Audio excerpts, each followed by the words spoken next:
Welcome to the City of Wenaughkah. What's going on, everybody? My name is Jalil Lamont.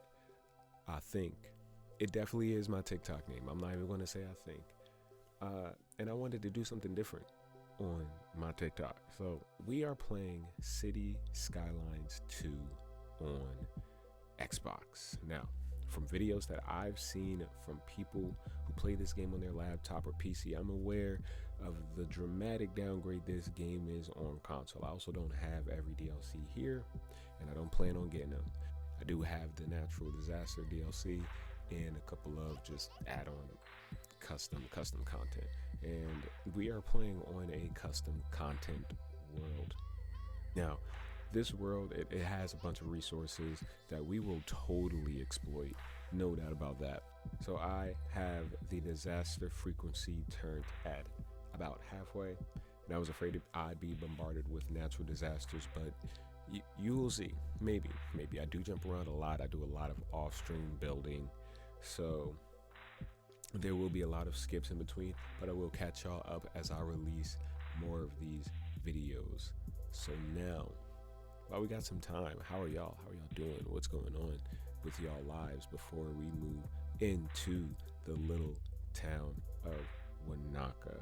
So starting off with this simple road layout, I didn't want to overwhelm myself. Obviously, we don't have the money to do so much, so we make do with what we have. You know, that's how we do it. That's how we do it. We connect our pipes up, and we are good to grow this city.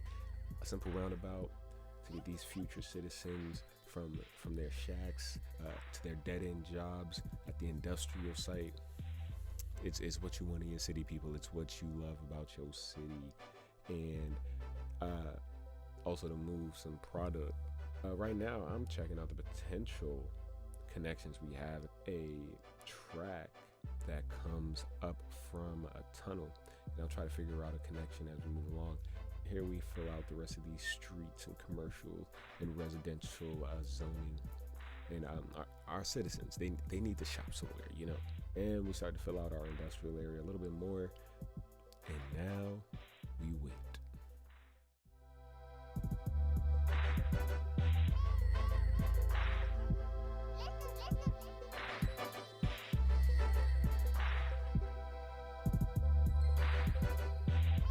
And just like that, we reach the first milestone. We unlock education, garbage, and healthcare. We just have to figure out where we want to put these buildings down. As some pro tips, always make sure citizens have access to these services. Obviously.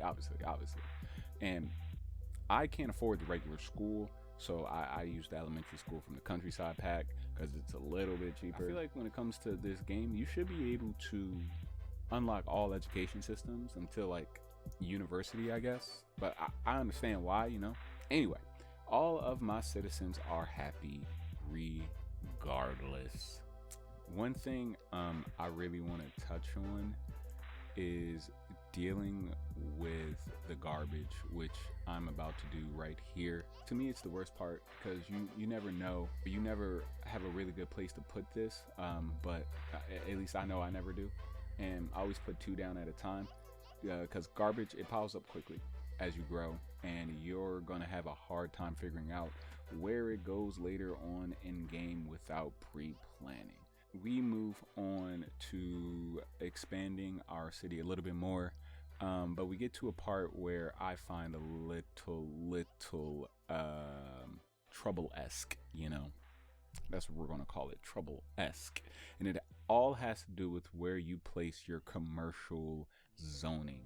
So I find it very harmful to throw your commercial zoning right next to your residential. They'll either complain about the noise or die listening to it. So why not just move? Seriously, why don't they just move?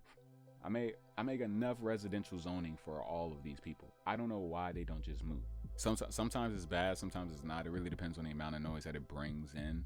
But luckily, if it's just a small strip, it doesn't bring in too much noise. So it's not as bad as I make it seem, really. Other than that, we just zone out some more residential area. That way, more people we can fit more people into this. We can fit more people here, and reach our next milestone. And just like that, we have a small village of under 1,000 people. And we are able to make districts, throw down a high school and some libraries and other services and parks. So let's get right into it. We'll end up changing the names of these districts to fit the city. But right after a little bit of expansion, we add a few more services. A little trick I like to do for roads. When I don't want to connect it to another road, I'll make a cul-de-sac with a larger road, usually just one size up. We come back to the elementary school and rename it. We end up renaming the school to the Wenaughkah First School, if I remember correctly. So we name it the Wenaughkah Elementary School and not the Wenaughkah First Elementary School. So other than that, we just focus on more expansion and more roads. I make a small commercial area spanning about 2 blocks. I give these town people another connection to the industrial district. I give them their other connection to the industrial district, and bada bing, bada boom, we are a boom town. Now 1,500 people, and we are still expanding. So I start to add an area where I can put down a high school, sports venue, and library.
Add some more clean energy.